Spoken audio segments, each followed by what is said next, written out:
Oke, yang sudah join silakan open cam. Kita mulai kegiatan perkuliahan kita sore ini sebentar lagi ya.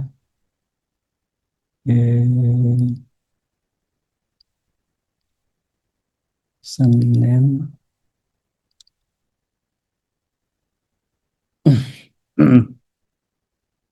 Senin 2 Juni. Oke, baik.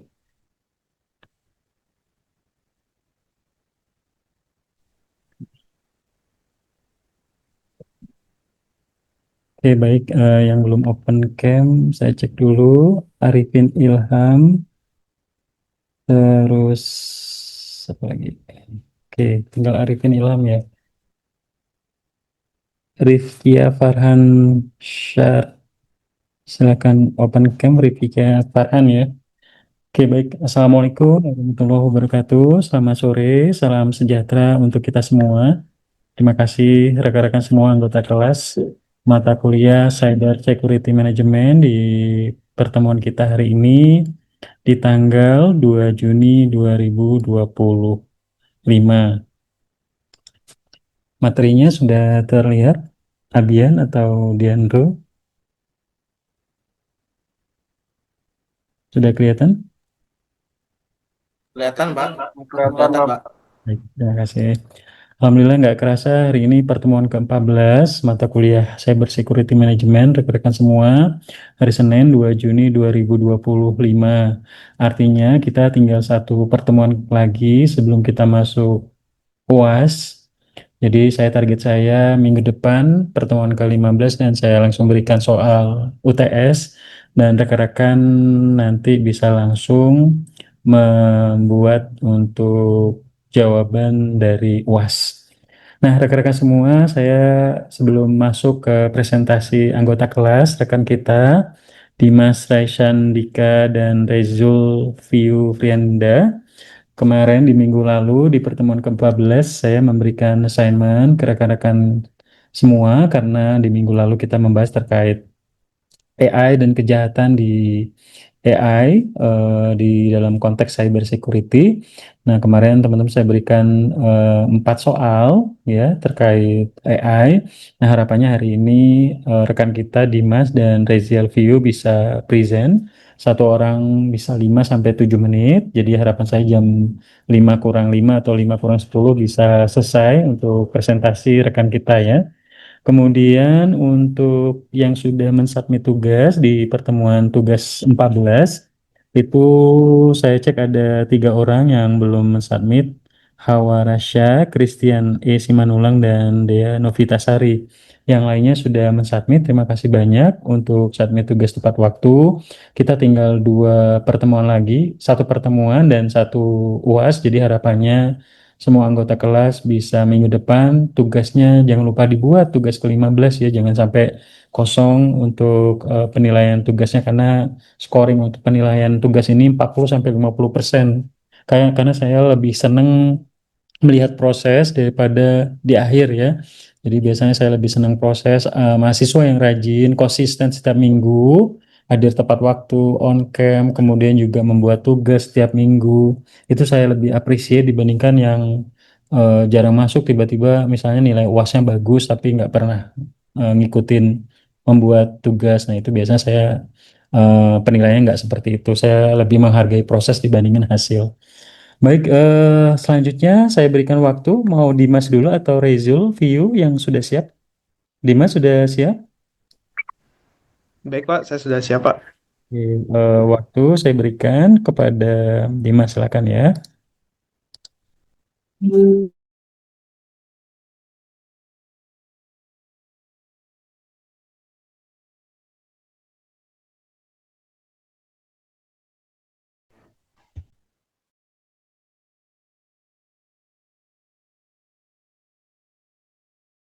Ini suaranya belum belum di mute, belum di apa di. Oke, silakan silakan mulai.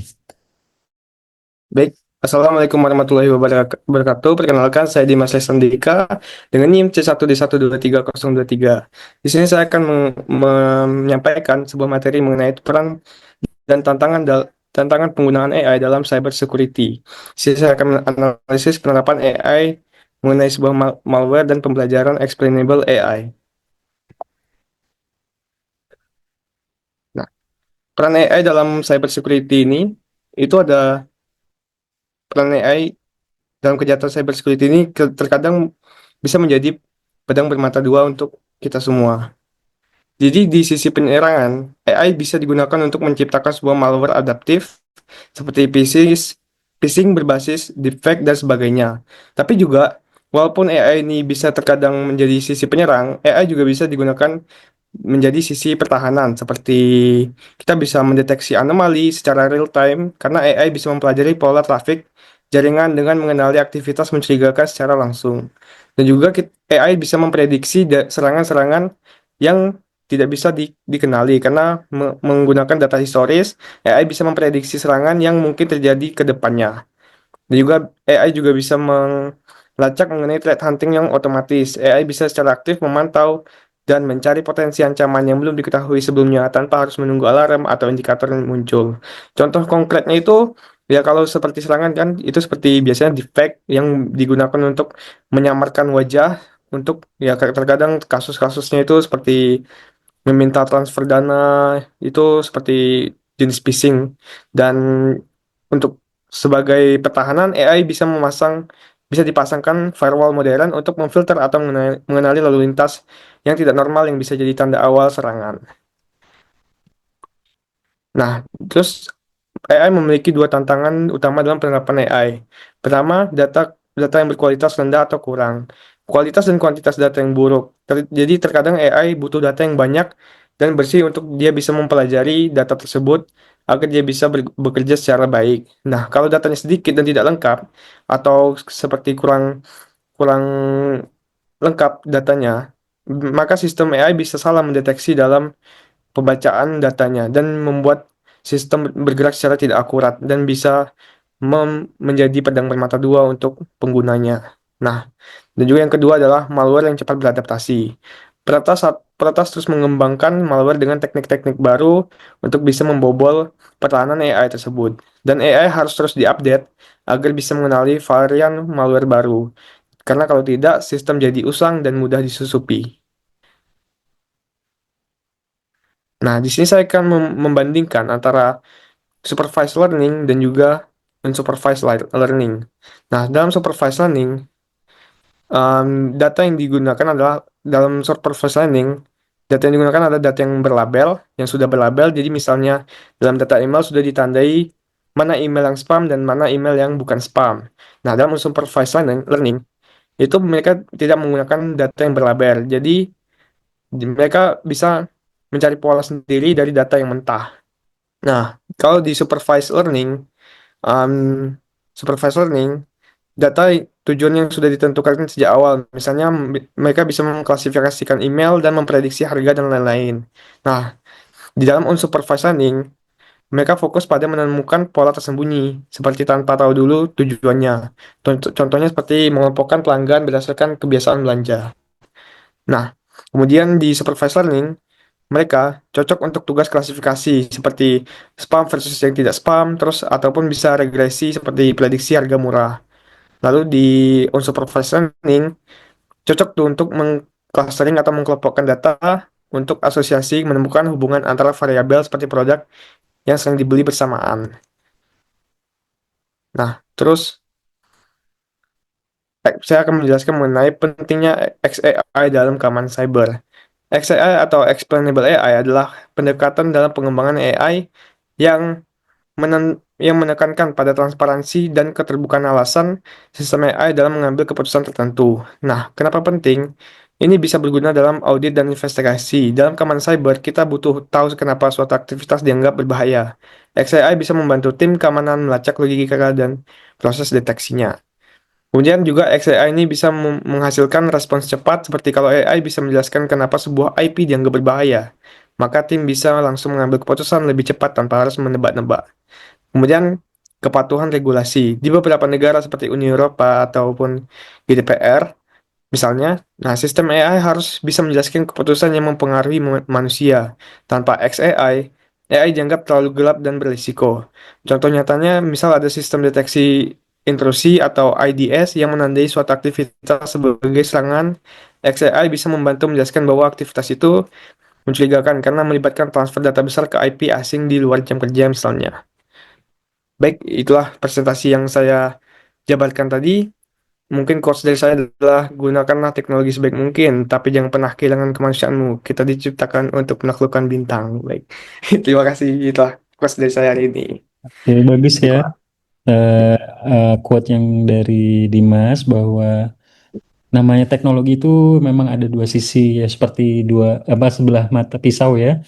Ada yang tajam ya, bisa membantu kita untuk masak, motong-motong daging, sayur, tapi juga bisa membunuh orang ya. Jadi eh, termasuk juga AI ya, saya pikir ini bisa sangat membantu. Coba bayangkan ya, kita yang anak prodi digital teman-teman, kalau dulu mau belajar coding ya, C++ ataupun membuat bahasa Java atau menggunakan bahasa pemrograman SQL, database dan lain sebagainya itu susah. Sekarang teman-teman bisa dengan mudah membuat suatu aplikasi berbasis Android atau iPhone dengan AI seperti itu. Jadi artinya kalau kedepannya ini AI ini bisa memudahkan manusia ya, kenapa kita sebagai calon-calon lulusan prodi kita nggak mau belajar lebih dalam? Nah, teman-teman masih dalam nih ya, umur 20-an harus bisa nih memanfaatkan AI untuk memudahkan untuk belajar, mencari informasi, membuat tugas, membuat materi skripsi dan lain sebagainya yang memudahkan ke teman-teman sendiri gitu ya. Jadi tolong dimaksimalkan. Terima kasih Dimas untuk presentasinya bagus banget. Silakan dilanjut untuk presentasi berikutnya akan disampaikan oleh rekan kita. Ini siapa yang kedua adalah Rizal View, udah join?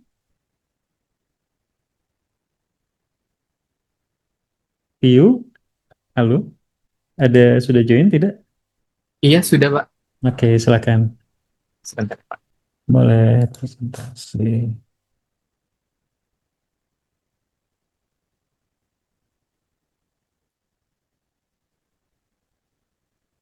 Oke, silakan di full. Oke, silakan.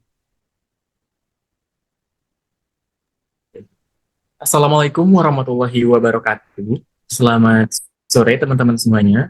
Yang terhormat Bapak dosen pengampu mata kuliah Cyber Security Management, Bapak Bambang Purnomo SEMM. Sebelumnya izinkan saya memperkenalkan diri. Saya Rezal View Prianda dengan NIM C1D1230025. Sebelumnya terima kasih atas kesempatannya untuk saya bisa menjelaskan tugas kita pada hari ini. Langsung saja kita masuk ke soal yang pertama, yaitu peran AI dalam kejahatan cyber dari sisi penyerang dan sisi pertahanan. Nah, saat ini teknologi AI ini digunakan di dua sisi yang berlawanan dalam dunia cyber. Di satu sisi digunakan untuk penjahat cyber untuk melakukan serangan, dan di sisi lain digunakan oleh keamanan cyber untuk melindungi sistem. Nah, dari sisi penyerang sendiri, AI ini digunakan untuk mengirim email phishing yang sangat meyakinkan dan sulit dibedakan dari yang asli, dan juga melakukan serangan secara otomatis dan cerdas seperti brute force login, bahkan bisa meniru suara seseorang melalui teknologi peratasan yang dipalsukan untuk menipu pegawai agar mentransfer uang. Nah, dari sisi pertahanan sendiri, AI membantu dengan mendeteksi aktivitas mencurigakan secara real time dan menganalisis pola serangan sebelumnya untuk mencegah serangan selanjutnya. Nah, contohnya itu AI mendeteksi login mencurigakan dari lokasi asing di luar jam kerja, lalu mengaktifkan sistem peringatan. Untuk soal selanjutnya itu tantangan dalam penerapan AI untuk mendeteksi malware.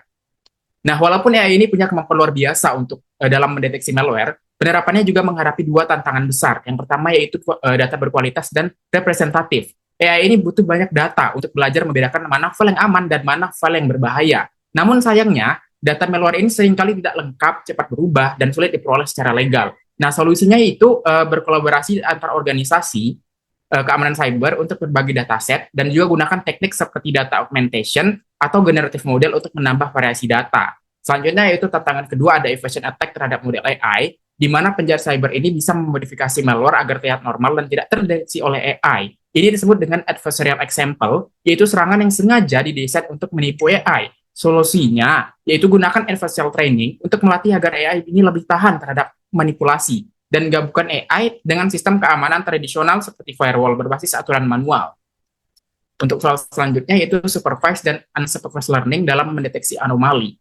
Nah, untuk mendeteksi ancaman, AI bisa belajar dengan dua cara utama. Yang pertama ada supervised learning, di mana AI ini dilatih dengan data yang sudah diberi label seperti aman atau malware. Nah, cocok digunakan jika kita sudah tahu seperti apa sih pola serangan yang mungkin terjadi, dan ada kelebihannya juga yaitu hasil ini lebih akurat kalau datanya lengkap. Namun kekurangannya juga ada, yaitu tidak bisa mendeteksi ancaman baru yang belum ada di data pelatihan.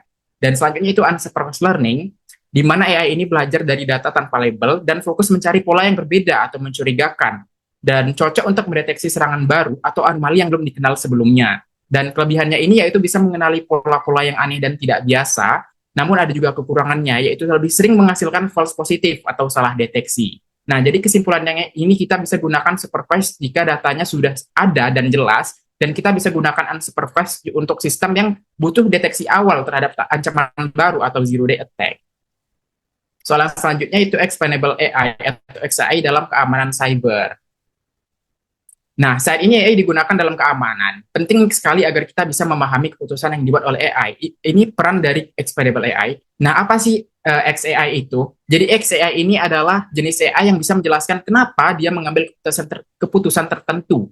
Nah, mengapa ini sangat penting? Yang pertama itu transparansi. Tim keamanan ini perlu tahu alasan dibalik setiap peringatan yang diberikan oleh AI. Dan selanjutnya ada kepercayaan, di mana kalau kita tidak tahu bagaimana AI ini mengambil keputusan, kita jadi ragu nih untuk mengandalkannya. Selanjutnya itu audit dan kepatuhan. Nah, dalam industri tertentu seperti keuangan atau kesehatan, keputusan AI ini harus bisa dijelaskan secara hukum.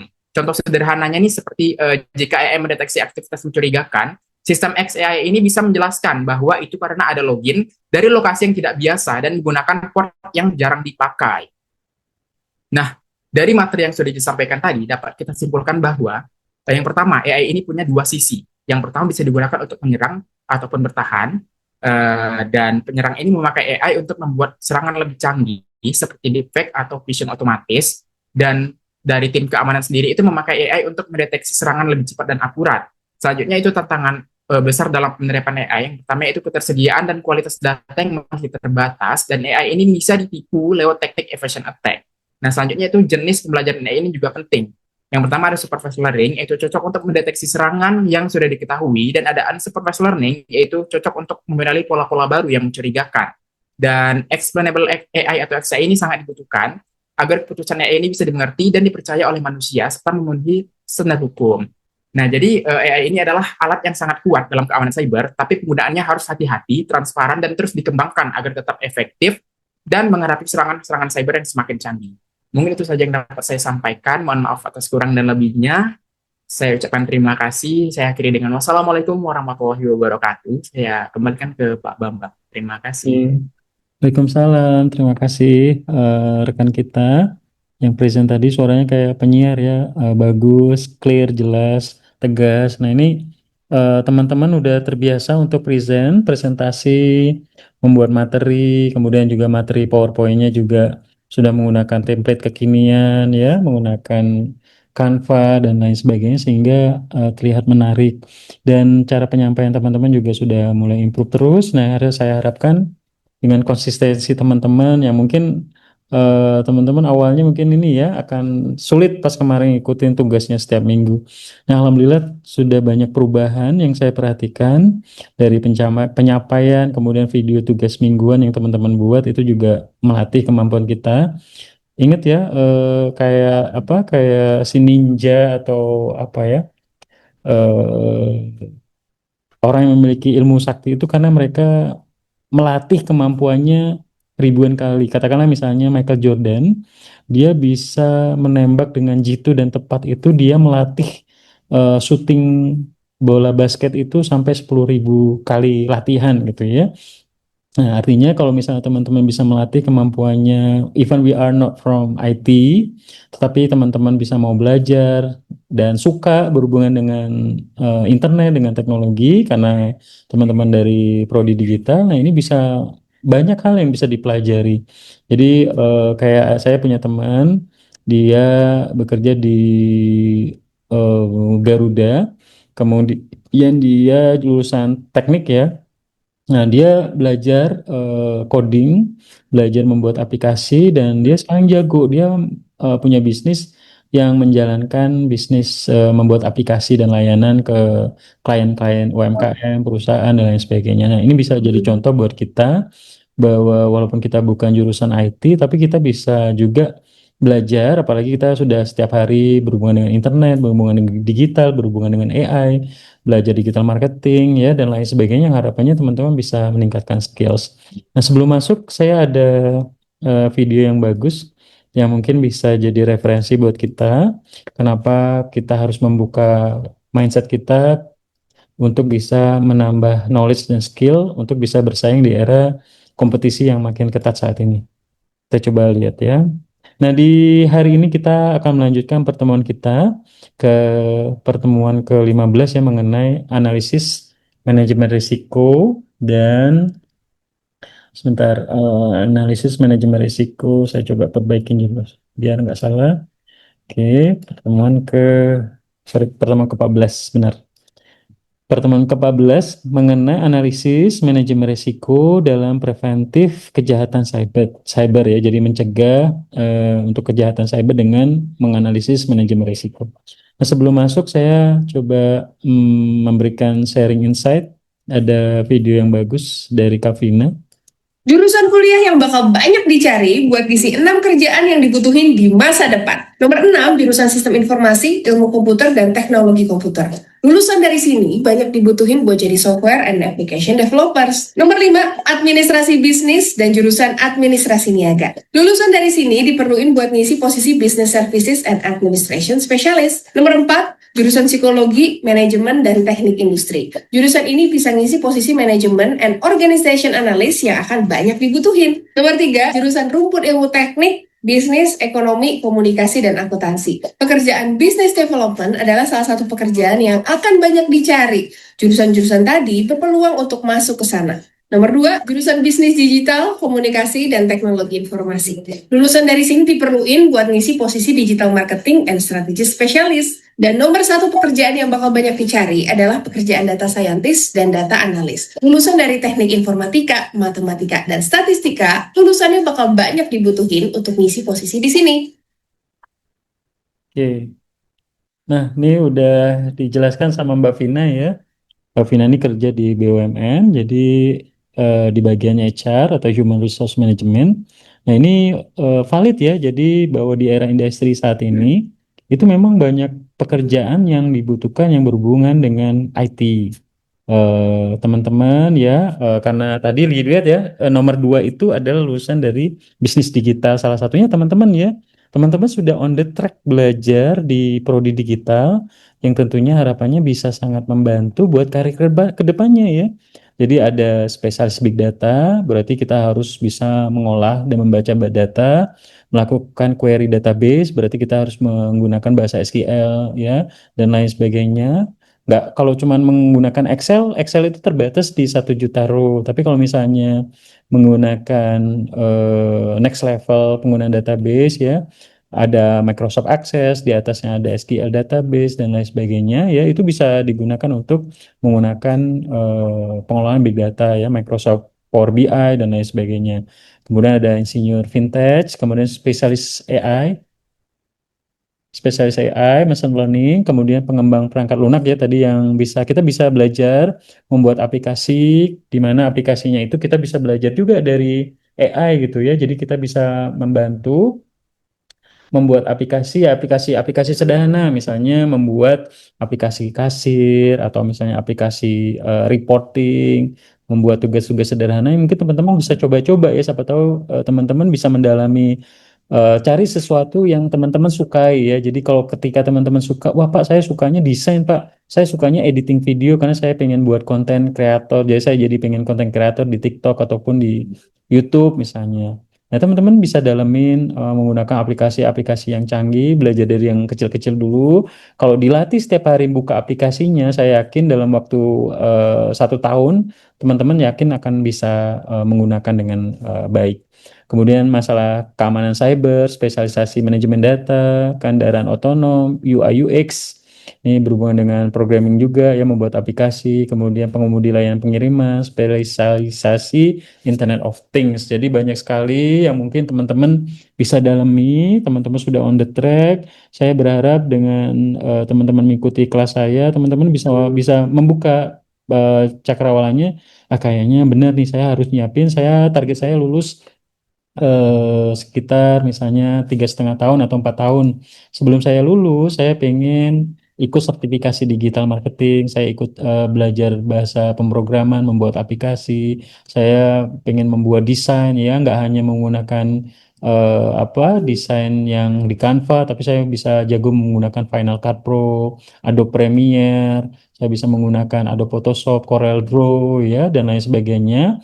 Kemudian teman-teman bisa mengoptimalkan belajar AI, bahkan di AI pun teman-teman bisa buat video yang bergerak gitu, motion gitu ya, membuat cerita, story, terus teman-teman dijadikan dalam bentuk video, itu bisa dilakukan di AI, termasuk belajar bahasa pemrograman dan lain sebagainya. Silahkan dipelajari dalam ini ya, beberapa waktu ini sebelum lulus, sehingga pada saat lulus nanti pada sebuah CV, saya pernah mengikuti sertifikasi, saya punya sertifikasi ABCDE. Saya aktif di organisasi ABCDE, IPK saya 3,9 misalnya. Wah, itu cepat, bakal cepat ya di hire oleh perusahaan-perusahaan, BUMN dan lain sebagainya, sehingga teman-teman nggak lama gitu loh nganggurnya gitu. Jadi setelah lulus, syukur-syukur dalam waktu seminggu, 2 minggu udah dapat kerjaan. Jadi teman-teman nanti bisa nabung, terus next level bisa jadi entrepreneur, buka bisnis dengan kemampuan skills yang dimilikinya, atau kerja di abroad, kerja di luar ya, jadi ekspatriat di luar, mau kerja di Singapura atau kerja di Eropa atau di Amerika, silakan dengan kemampuan yang dimilikinya, karena kita nggak tahu nanti 5 tahun 10 tahun lagi si Dimas nanti ketemunya tiba-tiba udah jadi CEO di Amerika gitu ya, kita nggak tahu nasib orang ya. Yang kita lakukan adalah kita latih kemampuannya sekarang mumpung masih muda dan punya banyak waktu. Jangan nyesel nanti umur 40-50-an kita nggak bisa punya kemampuan apa-apa, nggak bisa bersaing, kita nggak punya privilege orang tua. Tapi kalau misalnya orang tua teman-teman mampu ya silahkan, kita bisa membangun bisnis misalnya. Tapi kalau misalnya teman-teman harus memulai dari bawah, ya harus ditingkatkan skillnya, kemampuannya, bangun skillnya, sehingga bisa bersaing nanti ke depannya di manapun berada ya, mau di Indo maupun di luar negeri, teman-teman bisa bersaing. Oke, kita lanjutkan rekan-rekan semua. Nah, hari ini karena terkait manajemen risiko ini sangat penting, dikaitkan terkait sistem keamanan dan berhubungan dengan cyber. Jadi di setiap bisnis atau di setiap perusahaan itu ada yang namanya manajemen risiko, di mana manajemen risiko ini dibuat dan dianalisa, dibuat divisi khususnya bahkan mungkin ya, ini untuk bisa meminimalisir ya, mempreventif terjadinya kejahatan-kejahatan yang berhubungan dengan kejahatan cyber dan digital ya. Jadi apa sebenarnya risiko itu? Jadi risk atau risiko adalah sesuatu yang akan terjadi yang dipengaruhi oleh faktor kemungkinan berupa ancaman terhadap beberapa kelemahan yang menghasilkan dampak yang merugikan perusahaan ya. Seandainya katakanlah satu perusahaan, katakanlah Bank Jambi ya, tiba-tiba servernya diserang oleh hacker dan kemudian si Bank Jambi tidak bisa melayani pelanggan untuk menarik uang, menabung ya, kemudian juga melakukan transaksi laporan dan lain sebagainya, sehingga tentunya bisa berimpact pada risiko perusahaan dan merugikan perusahaan ya, reputasi perusahaan ya, pelanggan atau nasabah Bank Jambi juga bakal rush gitu ya, bank rush, di mana mereka akan mengambil uangnya, kemudian membuat Bank Jambi bisa bangkrut ya, karena mereka memindahkan ke Bank BCA atau Bank BUMN yang lain gitu ya. Jadi artinya resiko ini benar-benar harus dikelola dengan baik. Ketika kita bisa memetakan, menganalisa resiko yang akan dihadapi oleh perusahaan dari sisi serangan cyber, kita akan membuat preventif A, B, C, D, E. Misalnya sebelumnya saya jelaskan terkait disaster recovery ya, kita menyimpan data juga nggak hanya di kantor pusat Bank Jambi di Telanai, misalnya kita juga mirroring menggunakan Amazon Web Service atau menggunakan Microsoft Azure atau menggunakan Google Cloud Service ya, atau menggunakan layanan service cloud yang lain, kita simpan di datanya di Singapura, kita mirroring ke Batam, ke Jakarta, sehingga pada saat terjadinya collapse data, kita punya copy data yang tentunya bisa menyelamatkan operasional perusahaan.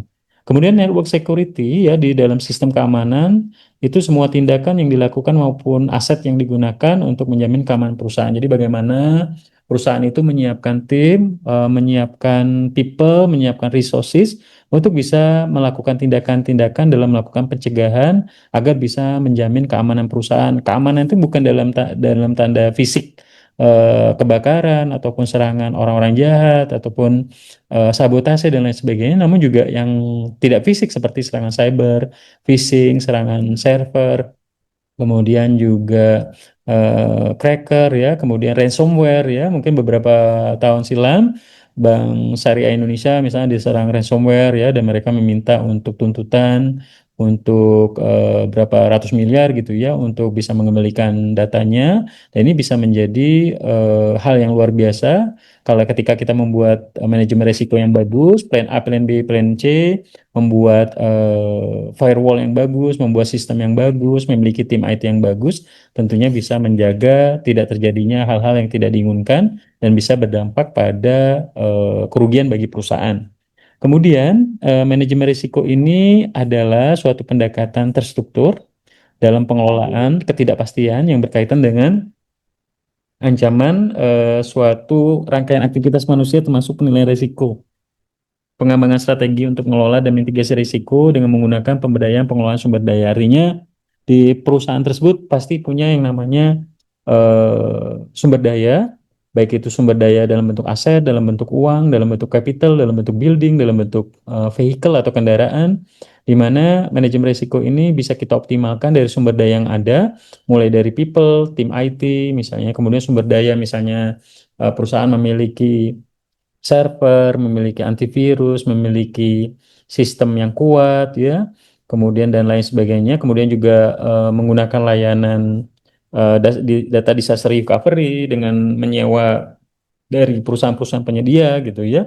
Ini tentunya bisa sangat membantu bagi perusahaan dengan menggunakan sumber daya yang dimilikinya untuk melakukan pencegahan terhadap hal-hal yang tidak diinginkan. Kemudian dari sisi manajemen risiko, prosesnya itu yang pertama adalah nomor satu, kita mengidentifikasikan risikonya. Jadi risiko-risiko apa aja yang akan kita hadapi ketika kita konteks yang kita bicarakan terkait serangan cyber di perusahaan kita. Karena kita sadari semua perusahaan saat ini sangat tergantung dengan internet. Kantor cabang yang satu dengan kantor cabang yang lain di ibu kota provinsi dengan kabupaten itu mereka terkoneksi dengan internet.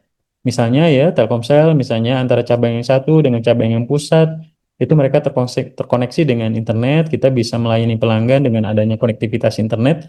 Jadi, kalau seandainya lampu mati, kemudian internetnya mati, otomatis layanan pelanggan itu tidak bisa dilakukan. Nah, bagaimana kita bisa mengidentifikasi resiko-resiko yang muncul, sehingga kita bisa tahu resiko A, resiko B, resiko C. Kalau terjadi, kita bisa melakukan identifikasi dan pencegahan. Yang kedua adalah dari sisi assess the risk. Jadi, setelah kita menemukan resiko-resiko yang besar yang muncul, kita akan bisa menganalisa resiko mana yang harus kita perhatikan terlebih dahulu, kita tanggulangi, kita solusikan sehingga tidak terjadi hal-hal yang tidak diinginkan. Kemudian trade the risk ya, kita treat resiko itu seperti apa, kita gunakan strategi, gunakan solusi, gunakan layanan, gunakan treatment khusus agar resiko-resiko yang akan muncul ke depannya itu bisa kita mitigasi dan bisa kita eliminasi seperti itu. Kemudian juga monitoring the risk, setelah kita tahu treatment yang harus kita lakukan, kita pasang antivirus, kita pasang firewall, kita membuat endpoint, kita membuat intranet kantor, kemudian yang bisa masuk ke intranet itu hanya orang-orang tertentu yang memiliki otoritas, kemudian juga memiliki pengamanan yang lain-lain, itu kita harus memonitoring resiko-resiko yang akan muncul. Jadi secara berkala timnya akan menganalisa, memonitor, mengkontrol setiap resiko yang mungkin kemungkinan muncul sehingga bisa ditanggulangi dalam waktu yang cepat seperti itu. Nah, kemudian manajemen proses dari cyber security risk ini ya, yang pertama kita bisa melakukan internal audit. Jadi biasanya nggak internal audit itu orang banyak identik melihat bahwa dari sisi proses keuangan, ternyata nggak. Internal audit itu juga dilakukan dari sisi IT ya. Jadi kalau kalau kebanyakan orang melihat, oh audit pasti yang berhubungan dengan penjualan, performa, laporan keuangan ya, transaksi berhubungan dengan uang. Ternyata pada saat kita konteks bicaranya mengenai risiko cyber security, audit internal itu perlu dilakukan ya dari atas sampai level bawah, dari tim IT sampai level karyawan pengguna tools, hardware, software perusahaan, sistem perusahaan, sehingga mereka bisa tahu apa yang akan bocor. Oh, ternyata selama ini karyawan kalau misalnya istirahat, komputernya nggak dimatikan atau di lock off gitu ya, atau dikunci gitu ya. Jadi masih terbuka. Jadi bisa aja orang-orang yang tidak bertanggung jawab masuk lewat situ ya. Jadi bisa bisa dilakukan audit seperti itu. Nah, itu biasanya kami lakukan juga di Telkomsel, melakukan sosialisasi setiap karyawan setiap termin, di mana mereka harus diingatkan, harus di-remind terkait masalah perlindungan data pelanggan, masalah cyber security dan lain sebagainya. Kemudian mendefinisikan skopnya apa aja yang wilayah-wilayah yang menjadi tanggung jawab setiap bagian, kemudian juga tim IT di bagian di daerah yang bertanggung jawab terhadap operasional kantor di daerah ataupun di kantor pusat ya, define masalah-masalah yang akan muncul, kemudian juga menguji setiap aset perusahaan, misalnya di perusahaan itu tools kerjanya adalah laptop atau personal computer yang terhubung dengan server perusahaan. Kita harus mengexamine atau bisa ngecek ya berkala, menguji asetnya apakah sudah terupdate, kemudian menggunakan software update terbaru Windows 11 misalnya, atau menggunakan menggunakan antivirus terbaru ya. Kemudian mengidentifikasi ancaman-ancaman apa aja yang muncul, yang akan muncul, menganalisa, dan kemudian menghitung impact-nya kalau kejadian kita kena ransomware, kena hack ya, berapa biaya yang akan kita munculkan ya, misalnya seperti itu. Jadi kita harus dampaknya seperti apa ke pelanggan, misalnya. Reputasi perusahaan seperti apa kalau seandainya perusahaan kena ransomware dan nggak bisa beroperasi gitu ya. Kemudian create solution, solusinya apa? Kita harus membuat strategi apa? Plan A, plan B, plan C. Kemudian mempekerjakan specialized automation tools ya. Misalnya kita meng-hire orang yang memiliki kemampuan untuk bisa membuat suatu sistem terotomatisasi yang secure, yang aman. Dan juga yang terakhir, yang terpenting adalah dari top level manajemen sampai ke karyawan paling bawah, itu bisa mengerti terkait kebijakan cyber security, bisa mengerti jahatnya orang-orang yang ada di digital, ya, penjahat-penjahat cyber, hacker, ya, yang tentunya ingin bisa mendapatkan keuntungan dengan bocornya data, dengan bug-bug atau lubang-lubang kebocoran dari security, ya, anggap aja rumah, kemudian pintunya ada yang rusak, kemudian ada maling lewat sana dan bisa mengakibatkan kerugian secara materi ataupun immateri seperti itu. Nah, beberapa klasifikasi risiko. Yang pertama hazard risk ya, ini seperti pencurian, kebakaran ya, kemudian banjir ya. Seperti minggu kemarin saya kena musibah, misalnya rumah kontrakan saya itu ada 5, kemudian kebakaran ya, gara-gara ada yang menghidupkan api di salah satu kamar kontrakan sehingga mengakibatkan yang lain juga terkena gitu ya. Kemudian banjir yang memang di luar kendali kita, ini juga kita nggak tahu force major seperti banjir, bencana alam, ya gempa bumi. Kemudian financial risk ya, kalau financial risk ini berhubungan dengan seperti harga saham, kredit, ya inflasi dan lain sebagainya yang memang di luar kendali kita. Kemudian strategic risk ini berhubungan dengan kompetisi perusahaan, tiba-tiba perusahaan membuat perang harga, kemudian berimpact pada turunnya market share kita, kemudian pelanggan pada lari ke layanan kompetitor, misalnya seperti itu. Kemudian inovasi teknologi ya, contohnya seperti ada AI, kemudian juga aturan dari pemerintah, misalnya pemerintah menaikkan suku bunga atau misalnya menaikkan kebijakan-kebijakan yang berhubungan dengan regulator ya, mempersulit izin, penanam modal dan lain sebagainya gitu ya. Kemudian brand image damage ya, nah ini bisa juga berhubungan dengan kerusakan image perusahaan ya. Contohnya kalau misalnya kita terjadi kerusakan serangan cyber di perusahaan kita bisa berimpact pada eh, nama perusahaan atau brand image perusahaan itu bisa jatuh ya karena orang bisa tidak percaya lagi dengan kejadian yang menimpa perusahaan tersebut. Kemudian operational risk.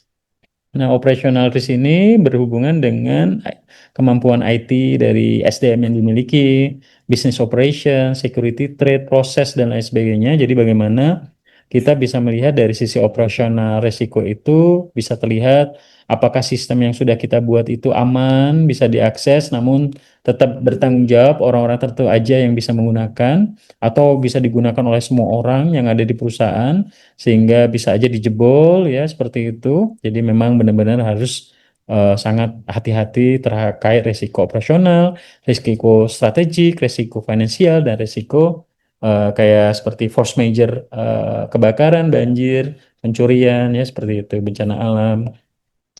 Kemudian klasifikasi ancaman itu dikaitkan terkait informasi dan data. Ingat ya, saat ini informasi dan data itu bisa menjadi suatu aset yang besar bagi perusahaan.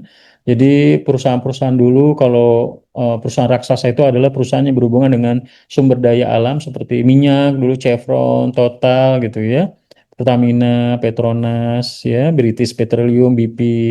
Nah, sekarang perusahaan-perusahaan yang raksasa itu malah yang berhubungan dengan data ya seperti Google ya, Meta, Facebook ya.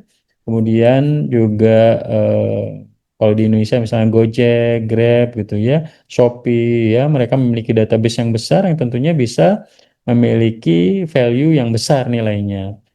Nah, yang pertama ancaman yang ada itu adalah loss of confidentiality of information, di mana informasi itu diperlihatkan kepada pihak yang tidak berhak untuk melihat, misalnya datanya bocor, kemudian data nasabah Tokopedia, data penggunaan Tokopedia bocor, misalnya seperti itu. Kemudian dijual belikan gitu ya. Kemudian loss of integrity of information ya, informasi tidak lengkap, tidak sesuai aslinya atau telah dimodifikasi oleh karyawan yang tidak bertanggung jawab misalnya.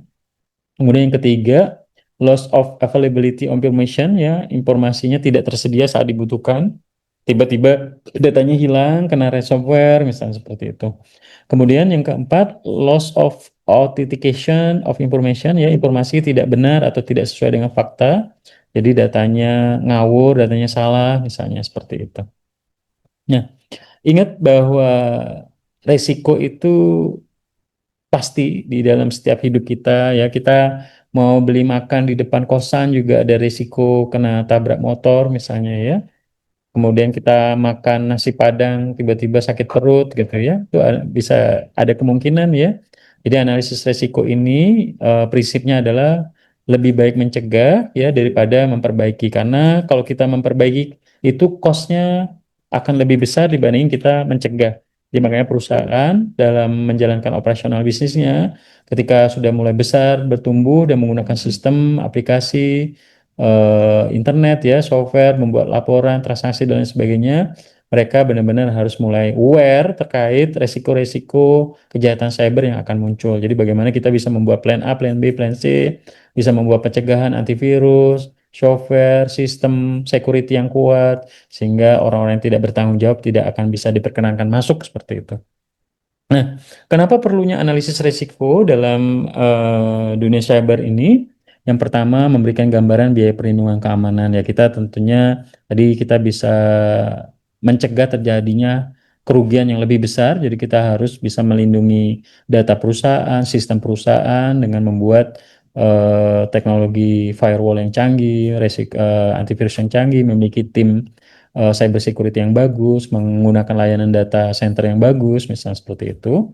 Kemudian yang kedua, mendukung proses pengambilan keputusan yang berhubungan dengan konfigurasi dan desain sistem ya. Jadi terkait networking ya dalam suatu jaringan, kemudian dalam bentuk firewall, dalam bentuk antivirus dan lain sebagainya. Perusahaan khususnya bagi pengambil keputusan, direksi, owner perusahaan, business owner itu bisa mempertimbangkan, Pak, kami butuh untuk storage warehouse ya, untuk server ya, kemudian untuk hard disk, untuk security dari dunia digital kita membutuhkan budget pengelolaan misalnya 1 M per tahun untuk membayar data center, membayar tim IT, kemudian juga memperbaiki dan memaintain rutin sistem server kita, misalnya seperti itu. Kemudian membantu perusahaan untuk fokus pada penyediaan sumber daya keamanan. Jadi perusahaan akan fokus terus mencari tim sumber daya, resources dalam memproteksi data-data perusahaan. Kemudian selanjutnya menentukan aset tambahan ya, mulai dari ARANG, HW, SW, infrastruktur layanan ya, hard disk, warehouse, storage warehouse ya, infrastruktur layanan. Jadi bagaimana aset-aset yang kita miliki ya, itu bisa kita benar-benar kita jaga, baik itu software ataupun hardware.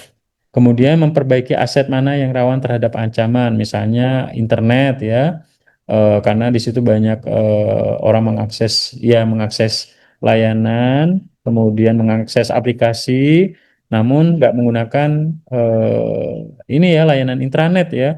Kalau intranet itu kan hanya orang-orang tertentu aja yang mengakses. Tapi kalau internet kayak teman-teman buka Detik, buka kompas.com, buka Facebook, buka Instagram itu kan dari jaringan mana aja bisa. Tapi kalau misalnya kita buat sistem intranet, orang yang membuka aplikasi atau website perusahaan itu hanya berada pada jaringan tertentu aja gitu ya. Harus memiliki user password, harus di use setting, konfigurasi IP address-nya dan lain sebagainya, DNS-nya dan lain sebagainya. Kemudian memperkirakan resiko apa yang akan terjadi terhadap aset ya, resiko-resiko apa aja, kebakaran kemudian asetnya tiba-tiba rusak, hard disknya korup, motherboardnya rusak gitu ya.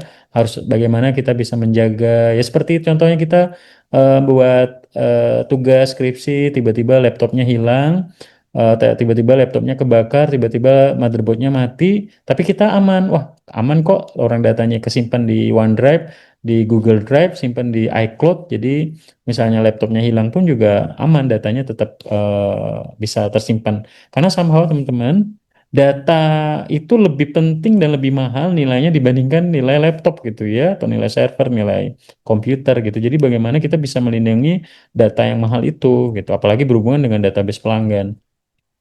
Kemudian menentukan solusi untuk mengatasi resiko ya. Jadi kita sudah tahu resiko-resiko yang muncul, masalah-masalah yang mungkin kedepannya akan muncul ya. Kita bisa mensiasati strategi apa yang harus kita lakukan, kita perbaiki, kita improve, kita preventif sehingga tidak terjadi hal-hal yang tidak diinginkan. Nah, respon-respon terhadap risiko, seandainya risiko itu terjadi, ya, jadi terhadap ancaman cyber di perusahaan, di bisnis yang kita jalankan. Yang pertama, avoidance, pencegahan, kita lakukan pencegahan dulu, kemudian transfer ya, pengalihan risiko dan responnya ke pihak lain, contohnya asuransi. Kemudian data center recovery yang kita, misalnya data kita simpan juga atau kita mirroring dengan menggunakan internet ke server yang kita sewa di AWS, Amazon Web Service, atau Microsoft Azure, ataupun Telkom Sigma, misalnya di Indo gitu ya. Itu bisa untuk mengalihkan risiko ya. Kemudian mitigation ya, pengurangan probabilitas terjadinya risiko atau pengurangan nilai risiko ya. Bisa menggunakan, semua wajib menggunakan Windows original, menggunakan firewall, menggunakan antivirus terbaru, tidak boleh membuka website-website yang kecenderungannya banyak virus misalnya ya. Kemudian acceptance ya, penerimaan risiko beserta konsekuensi, contoh contingency plan ya. Kita membuat plan A, plan B, plan C untuk memitigasi masalah-masalah yang nanti ke depannya muncul sehingga kita bisa melakukan preventive action. Nah, mitigasi selanjutnya adalah pendekatan yang paling umum dilakukan ya, menyusun kendali untuk mengurangi dampak ya, kemampuan pengawasan untuk menjamin analisis yang benar terhadap risiko ya.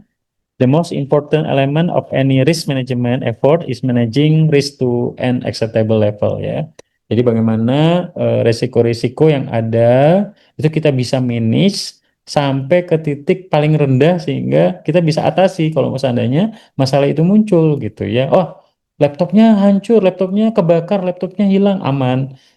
Si karyawan masih bisa tetap menggunakan laptop lain asal menggunakan user password yang dimilikinya. Jadi datanya tetap aman karena datanya semuanya disimpan di OneDrive misal seperti itu. Jadi kurang lebih demikian. Nah, kemudian things to protect aset, protect ya IT yang berhubungan dengan aset ya perusahaan ya yang berhubungan dengan security cyber ini ya web ya kalau misalnya perusahaan memiliki web ya kalau contohnya kayak Tokopedia kemudian kayak BUMN misalnya punya website kayak Telkomsel misalnya ya telkomsel.com gitu ya. Kemudian layanan web service misalnya kita bisa melakukan transaksi penjualan di sana tuh juga harus diproteksi. Nanti pada saat misalnya tiba-tiba terjadi serangan web service-nya, layanan pelanggannya atau transaksi penjual beli di sana gangguan dan berimpact pada operasional perusahaan. Kemudian aplikasi enterprise ya, misalnya layanan My Telkomsel, kemudian BCA, My BCA misalnya ya, layanan Wonder BNI, Bank Mandiri Livin, itu kan layanan enterprise yang dibuat untuk bisa membantu layanan perusahaan ke pelanggan misalnya. Kemudian operating system access ya, OS kita misalnya kalau di Telkomsel misalnya kita menggunakan Windows, semua karyawan menggunakan Windows karena banyak aplikasi yang running di Windows. Kebanyakan BUMN itu banyak running di Windows ya seperti itu. Kemudian critical system files database ya misalnya kita menyimpan data-data di server, di hardware storage ya. Kemudian kontrol sistem service ya, antivirus, update ya, firewall. Kemudian super user access ini ya, jadi kalau misalnya kayak kami, kayak user saya gitu ya, bisa mengakses di beberapa user. Kalau user di bawahnya hanya bisa mengakses di bagian-bagian tertentu. Jadi super user ini bisa diberikan akses untuk bisa mengakses apa aja misalnya termasuk mendelete data dan lain sebagainya. Kemudian sistem audit logs ya, kita bisa melihat siapa aja yang melogin aplikasi di sana, siapa aja yang mengambil data di sana, datanya apa aja yang diambil, ya jam berapa, itu adalah logs ya, logs audit.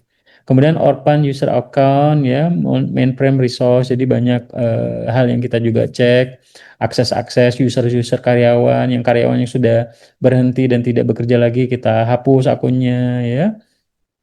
Kemudian things to protect ya yang pasti yang kita udah pelajari virus, spam ya, kemudian intrusion attempt ya serangan-serangan.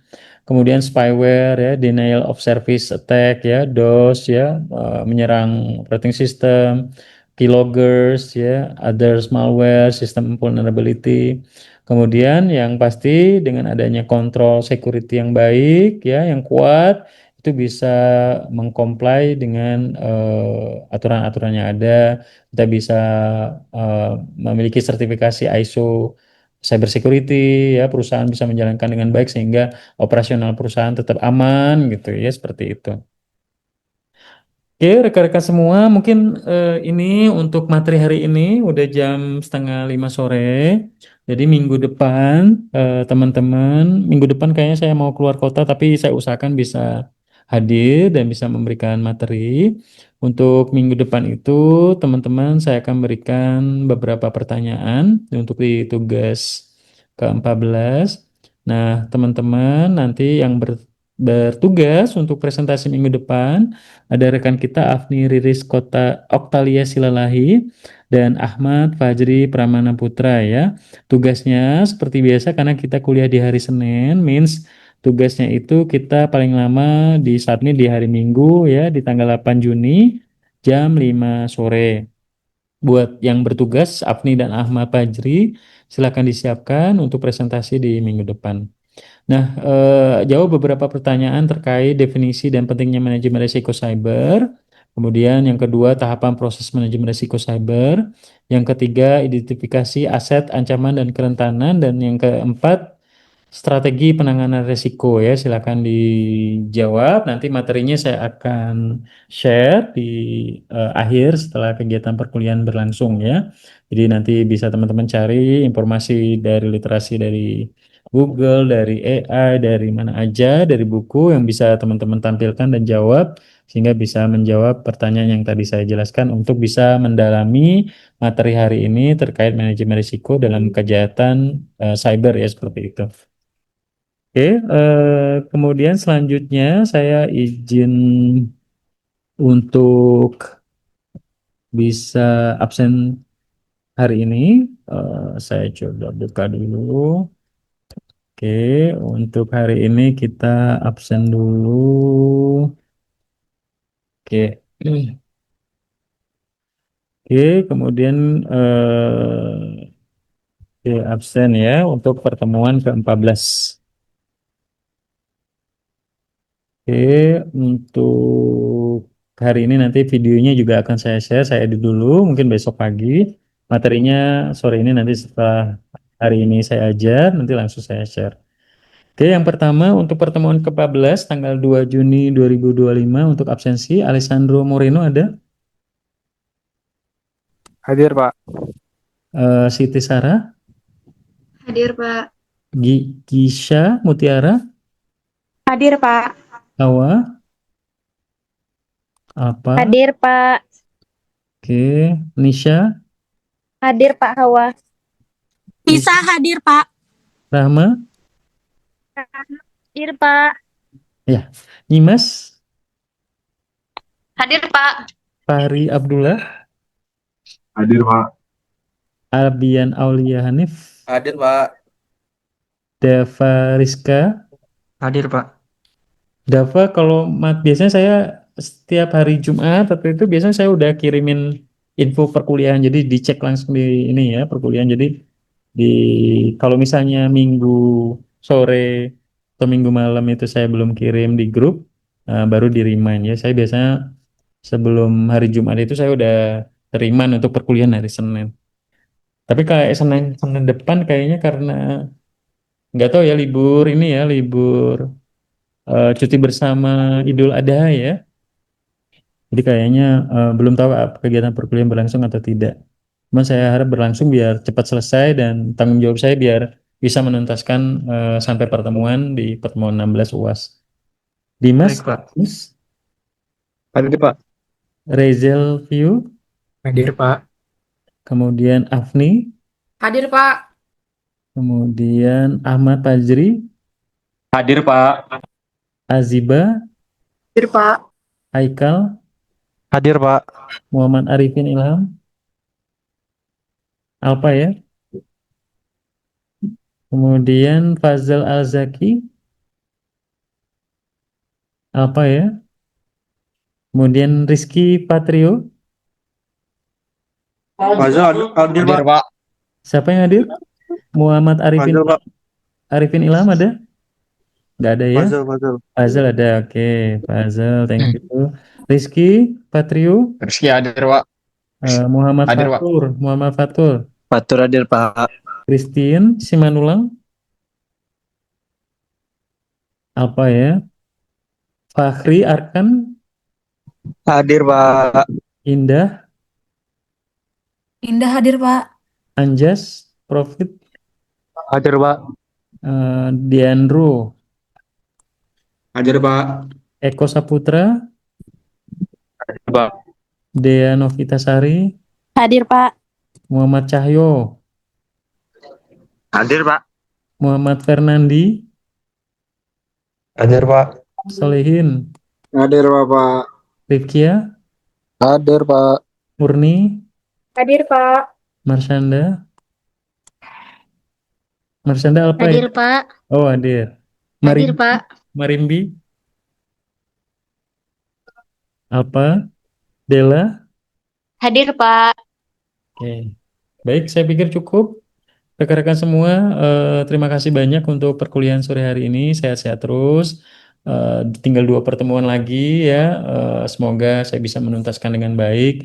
Apa yang saya sampaikan semoga menjadi ilmu yang bermanfaat buat teman-teman. Sekali lagi, please disiapkan dari sekarang skill-skill yang mungkin masih kurang dan teman-teman masih belajar. Buka internet itu bukan buat main judi online atau mau main Free Fire, sibuk main Mobile Legend boleh main tapi silakan digunakan juga untuk belajar, manfaatkan untuk belajar sertifikasi, workshop, seminar dan lain sebagainya sehingga pada saat lulus, Pak ini loh sertifikat saya, ini kemampuan saya, yakinlah teman-teman akan gampang cari pekerjaan dibandingkan lulus kuliah IPK 4,0 tapi mahasiswa kampus kuliah kampus tok tanpa ada pengalaman lebih organisasi dan lain sebagainya. Jadi mohon disiapkan dari sekarang ya. Terima kasih, sampai jumpa minggu Pak. depan. Ya, ada yang lain? Pak Arifin Ilham hadir Pak. Oh, Arifin Ilham. Oke. Siapa? Marimbi. Oh ya, oke. Ada yang lain? Sudah cukup? Oke, baik. Sudah cukup ya. Nanti kalau ada yang ini, WA aja. Insya Allah saya balas. Oke, terima kasih. Sampai jumpa minggu depan. Sehat-sehat buat kita semua yang menunaikan nanti merayakan Hari Raya Idul Adha. Nanti selamat Hari Raya Idul Adha. Mohon maaf lahir batin ya. Terima kasih banyak. Wassalamualaikum warahmatullahi wabarakatuh. Selamat sore semuanya. Terima kasih ya. Oke. Sore, Pak. Makasih, Pak. Terima kasih, Makasih, Pak. Pak. Kasih Pak.